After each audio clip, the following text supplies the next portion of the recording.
Eto pa isa. Oy, congratulations para sa Bayang Pilipinas. Noong nakaraan, nag-post itong kupal na ito. Nandiyan daw siya sa Davao. Putang ina niya, nakala mo nagpunta siya doon sa kagustuhan niya. Kaya ka nagpunta ron dahil nag-post ka ng bail. Ulul ka. So unti-unti na, itong kupal na ito, unti-unti na siyang sinisingil ng mga ikinaso sa kanya. Yan. Deserve mo yan. Oh, so congratulations sa Kong Pulong. Sabi nga nila, mabagal man ang hustisya, hustisya pa din yan. Oo, the fact na itong si Tililing ay nagpapiyansa na, ibig sabihin unti-unti na siyang hinahabol ng mga kaso niya. Hindi niya na kaya hindi niya kayang impluwensyahan nitong mga ito. At sa dami ng mga false accusations nito sa mga Duterte, hindi magiging mahirap sa mga huwes na sintensyahan tong kumag na ito. Oh, but then again, congratulations, no one is above the law. Ganito yung mga karma na sinasabi ko, hindi ba? Parang untouchable yan noon. Walang nagdidemanda, walang mga kaso. Pero tingnan mo, ano ang naging resulta ng pagiging kupal niya. O kahit tumakbo ng mayor sa Caloocan, hindi na nanalo to. Tumakbo ng senador to, hindi na nanalo to. Tumakbong vice president to, hindi nanalo to. O simula nung maging kupal sa mga Duterte at maging traidor sa Bayang Pilipinas ito, hindi na nanalo ito sa kahit na anong larangan na kanyang gustong salihan. So yan yung sinasabi natin mga bossing na karma. Kaya yung karma niya ni Vice Ganda, sa ngayon, sikat pa siya. Sa ngayon, ginodiyos pa siya ng mga baklang katulad niya. Pero by the time comes na naging irrelevant yan, tingnan nyo, mababaliw yan. Mababaliw yan, Brad. Sure tayo. Oo, mauulol yung kupal na yan. Mababaliw yan. At pag nabaliw yan, kita nyo, putangin na makikita nyo si EDSA yan. Nagbibilang ng ng upos ng sigarilyo yan. Ganito rin ang nangyari dito kay Trillanes. Oo, ganyan din ang nangyari kay Trillanes. Tingnan mo, tinatakwil ng Kongreso. Di ba sinabi ng Kongreso, pambansang chismoso yan. O tingnan mo, hindi rin magkaroon ng posisyon sa gabinete ni Pangulong Bongbong. Kahit mga dilawan ayaw sa kanya, mantakin mo, pati si Lenny, inaaway niya na ngayon. Si Lenny ang patron ng mga dilawan tae. O so inaway mo yung patron ng dilawan tae, ayaw sa'yo ng mga Marcos, ayaw sa'yo ng mga kurakot ng mga congressman, tapos ayaw pa sa'yo ng mga ayaw pa sa'yo ng mga Duterte supporters. Yan yung sinasabi ko na itong tao na to, kahit makita mong hold upin sa daan, hindi mo natutulungan. Oo, dahil feeling mo karma niya na yan. Kaya kahit papaano, congratulations sa ating mga DDS dahil ayan, kahit paano itong kupal na to inuusig na ng batas, hindi ba? O malamang sa malamang wala namang konsensya to, hindi uusugin ng konsensya nito eh. O pero at least ang batas, ang legal na paraan para mapanagot itong fake news peddler na to.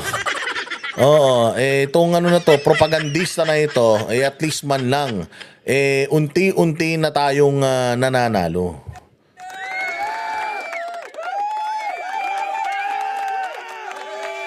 Sooner or later, mga bossing, magbabayad sila sa mga ginawa nila. Magbabayad sila sa mga Pilipino sa pang-aabuso nila sa mga kapangyarihan nila at sa kasikatan nila. Sooner or later, mga bossing, lalong-lalo na kapag wala na sa kapangyarihan at karangyaan ng mga yan. Tingnan natin kung saan pupulutin ang mga yan. Kasi ang mga Duterte, kahit na anong paninira mo, hindi na maaalis sa puso at isip ng mga Pilipino na sila talaga ang pinakamagaling na namuno sa Bayang Pilipinas. Na kahit sino pang sikat na kupal ang manira sa kanila, tao mismo ang nagsasabi at nagpapatunay na mali lahat ng mga akusasyon ninyo. At yung mga pangbababoy ninyo kay Duterte, merong gaba yan. Wait nyo lang. Sabi nga nila, Boss Datong, yun ang pansinin si Vice Ganda, nagpapapansin lang yan. Sabi ko nga rin, oo eh. The fact na ang tagal-tagal na, ngayon lang niya ulit ginamit si Duterte sa mga show niya, ibig sabihin, nararamdaman na rin niya, napalubog na siya. Kaya kailangan niya pa ng mga Duterte para umangat ulit siya. Hindi umangat para sumikat, pero sumikat dahil kinaiinisan ng nakakarami. Marami nang gumagamit ngayon sa style ni Rendon Labador. O yung style ni Rendon Labador na ayaw nyo ma-motivate sige, kukupalin ko kayong lahat. Kahit na ano pang sabihin nyo, kikita ako sa inyo dahil kada panood nyo sa video ko at kada mura nyo sa akin, engagement yan at the same time, binabayaran ako ni Facebook at YouTube dyan.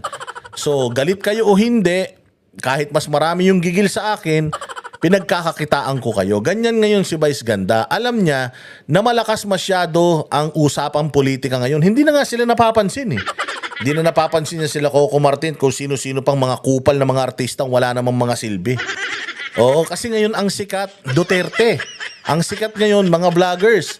Kaya gusto nilang itouch yun, kurutin yun, para kahit papano, yung galit ng tao mapunta sa kanila, sumikat sila ulit kahit na sa pangit na paraan.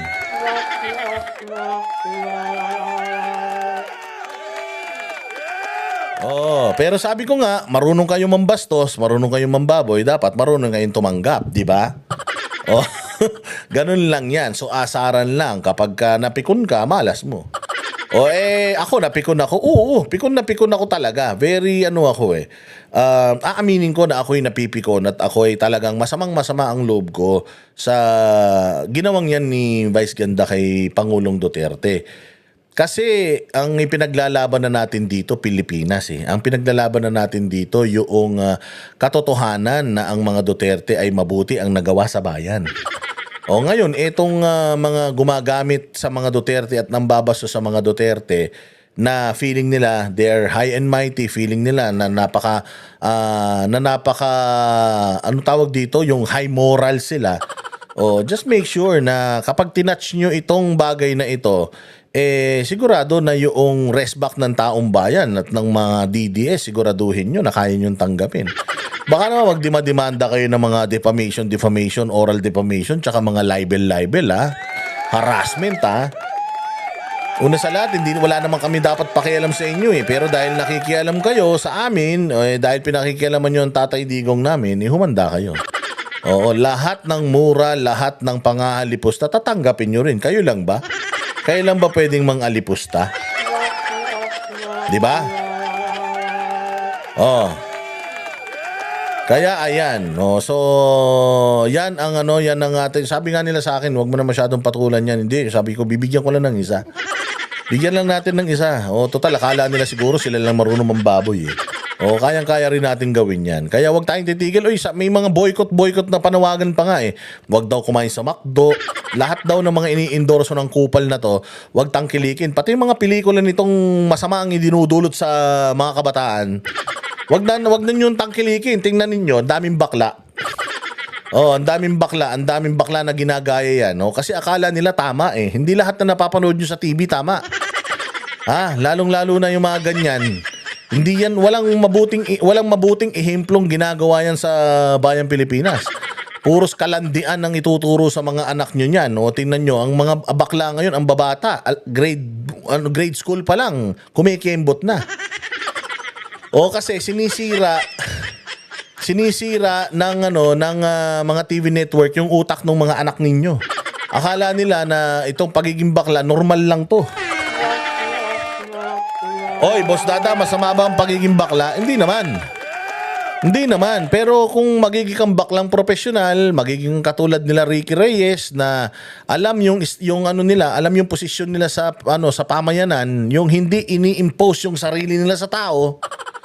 Yun mga mabubuting mga bakla, yun yung mga dapat nating tularan, yung mga bakla na umunlad sa mga negosyo, hindi umunlad sa paninira ng tao.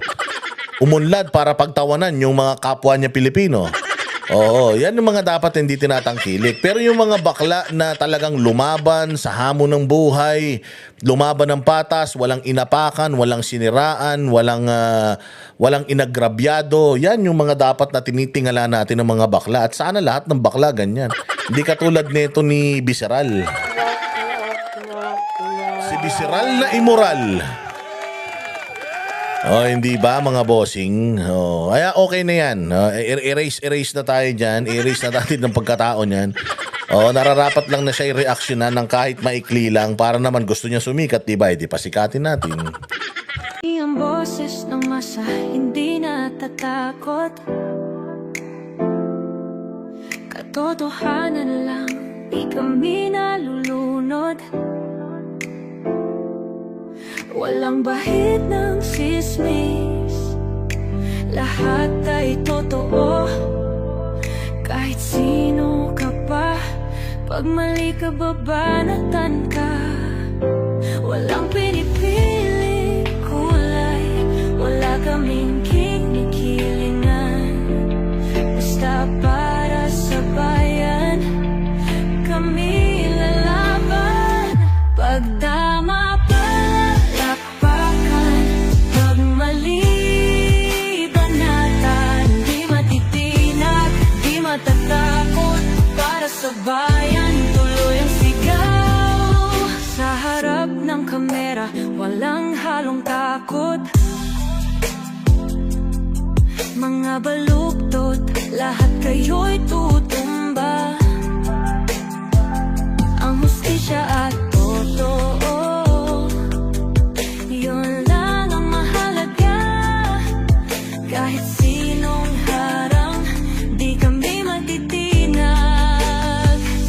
Walang pinipiling kulay, wala kaming kinikilingan. Basta para sa bayan, kami lalaban. Pag tama palakpakan, pag mali banatan. Di matitinag, di matatakot, para sa bayan tuloy ang sigaw.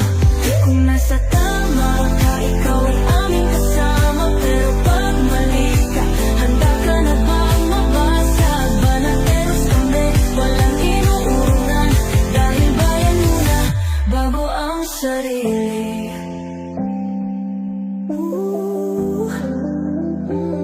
Bago ang sarili.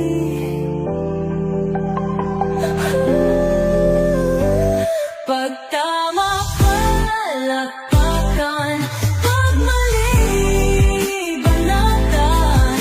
Banateros ang sigaw, katotohanan ang laban.